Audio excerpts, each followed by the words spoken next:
Some places whisper their secrets through the wind. Others, they scream. What you're about to hear was never meant to be known. But one man's obsession with truth turned into a nightmare far beyond folklore.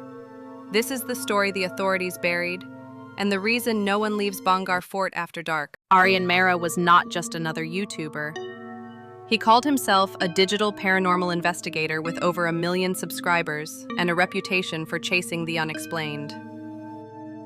After years of minor ghost sightings and abandoned buildings, Aryan was ready for the big one, Bhangarh Fort. Legally, the fort was off limits after sunset. But Aryan had a plan. Using local contacts, drone surveillance, and forged permissions, he would spend a full night inside the cursed fort with his crew. Tara, a psychic medium, Jay, camera expert, and Nikhil, a skeptic friend. The plan was to enter at 6 p.m., hide until guards left, then start their overnight vigil. "We go in, we get real evidence, we become legends," Aryan said, recording his intro in front of the gate, the ASI warning board behind him. As they entered, Aryan narrated the official legends. Bhangarh was built in the 17th century. The town thrived under Queen Ratnavati. A tantric magician named Singya fell in love with her and tried to use black magic to make her fall for him. She saw through his trickery and had him executed. Before dying, he cursed the town. Soon after, the city was destroyed in a war. No one rebuilt it. Every attempt failed. Roofs collapse, people disappear, and at night the fort comes alive with the dead. Locals speak of screams, shadows, and lost time. By 8 p.m., the air had changed. Wind howled, temperatures dropped. Tara began reacting first. "Someone's watching, not one, many." Jay captured thermal anomalies near the temple. Nikhil laughed it off, then they heard it. A woman's laughter, echoing, distant, chilling. They followed it to a broken structure where they found something disturbing. Fresh flowers placed at a centuries-old statue, and a mirror that wasn't there in the original fort layout. Aryan looked into it. For a second, he didn't see his reflection. He saw a man in black robes, eyes sunken, staring back. Then it was gone.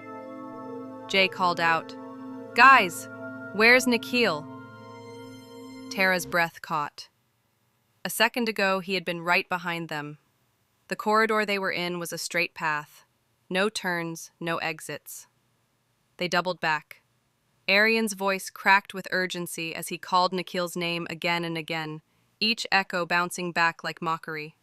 They found him in the ancient market square, a courtyard of stone ruins and ghosted archways. He was seated cross-legged in front of a crumbled wall, humming an eerie Rajasthani lullaby none of them recognized. His eyes were glassy, fixed, unblinking. "Nikhil?" Jay approached, cautiously. He turned slowly and smiled, like a child caught in a daydream. "Did you hear her voice?" he whispered. "She said I could stay. She likes me."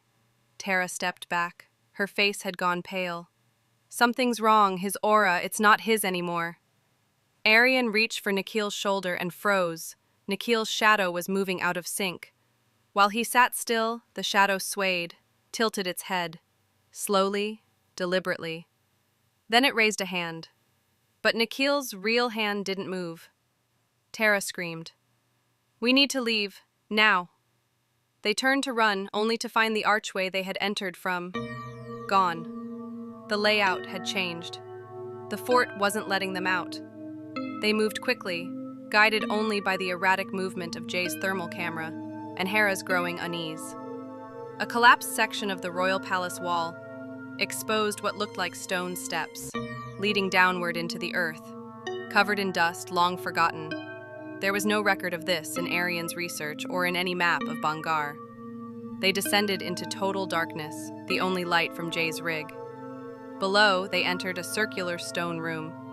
The walls were covered in ritual markings, symbols Aryan couldn't decipher, but Tara whispered were tantric bindings. Bones, human, small animals, were arranged in concentric circles around a mirror 6 feet tall, framed in what looked like scorched silver. The air was heavy, thicker, charged. On the walls, freshly inscribed in ancient Sanskrit, were chilling phrases. To record is to summon, to reflect is to bind. Jay slowly panned the camera across the room, capturing everything. But as he turned back toward Tara, she was staring behind him. There was someone just behind you. He spun, nothing. Then the camera screen flickered. Playback showed a woman in royal dress, skin pale as bone, standing inches from him, her eyes black voids. They turned in panic, but no one was there. The mirror cracked, just slightly, like a single heartbeat had passed through it. Nikhil stumbled into the chamber, face soaked in sweat, clothes torn. But his eyes were different now. No longer dazed, intent, possessed. He began to speak, but not in Hindi, not English. The words were ancient Prakrit, a dead language. Tara gasped. He's channeling Sinhia, the magician. Nikhil extended a hand toward Aryan, his body trembling, twitching. Then he lunged. Aryan tackled him, pinning him to the floor. Nikhil screamed in the old tongue, so loud the mirror vibrated. Suddenly he went still, breathing. But something had shifted. The air tasted metallic, the chamber darker. Jay wanted to leave. Forget the footage, man, we need to run. Tara blocked the exit. We can't. We opened it. The binding is breaking. Aryan clenched his jaw. How do we stop it? There's only one way, Tara said, almost a whisper. We have to complete the ritual. To reverse it, someone has to enter the mirror and destroy it from the inside. A silence fell. Aryan stepped forward. I brought us here. I'll go in. Tara placed markings on Aryan's forehead, a protective seal, shaky but desperate. Jay adjusted the camera. If you don't come out in 10 minutes, Aryan nodded. Burn this place to the ground. He extended his hand to the mirror. It rippled like liquid. He passed through. Inside, the world was a twisted reflection. Bhangarh, but rotten. Walls crumbling in slow motion, skies a blood hue. Shadows of long-dead villagers wandered, faceless and muttering. Aryan called out. Nothing. Then, footsteps behind him. The magician. Sinhia, draped in black robes, stood shackled to stone pillars, his eyes sunken, filled with centuries of rage. You wanted truth, the magician hissed. Now you see it. What is this place? My prison. Her vengeance made sure I couldn't die. Only... Switch. He leaned forward. Take my place, and they go free. Aryan hesitated. Sinhia raised a hand, and the mirror on the other side showed Tara and Jay, surrounded by growing shadows, reaching for them. Aryan gritted his teeth. I'll do it. Chains erupted from the ground, binding Aryan. The magician smiled and stepped forward free. Jay woke up first, outside the main gate of Bhangarh. The warning board loomed behind him. Tara was next, disoriented. Both of them were covered in dust, with no memory of how they had escaped. But Aryan and Nikhil? Gone. Their equipment lay in a pile beside them. Cameras, mics, bags, gone. Their equipment lay in a pile beside them. Cameras, mics, bags. Aryan's camera had been recording the whole time. Back at their hotel, they checked the footage. The files were distorted, corrupted, except one. A still video, static noise, then a frame. Aryan inside the mirror, screaming, pounding on the inside glass as shadows closed in. Then, black. Within hours, the video went viral. And then, it was gone. YouTube removed it. Some viewers reported seeing Aryan's face in their mirrors, begging. Others said they dreamt of the cursed fort and woke up with sand in their sheets. Aryan's channel, deleted. No trace. Months later, a tourist reports a strange new mirror inside the fort's west wing. No one recalls it being there.